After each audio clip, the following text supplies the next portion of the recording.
लेकिन सलाम है पाकिस्तान, सलाम है अवाम, सलाम है पाकिस्तान की रियासत, सलाम है। मैं आपको मुबारकबाद देता हूँ और इंशाअल्लाह इमरान खान को हम इंशाअल्लाह मुखलिसी दिलाएंगे। और इमरान खान डटा हुआ है, वो आपकी जंग लड़ रहा है, वो आपके बच्चों की जंग लड़ रहा है, आपके मुस्तकबिल की जंग लड़ रहा है। उसने न डील करनी है और ना ही उसने मुल्क छोड़कर भागना है।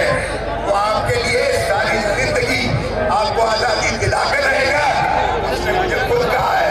और बहुत मुबारक हो पाकिस्तान।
खंबे पे चढ़ गए हैं झंडा लगाने के लिए।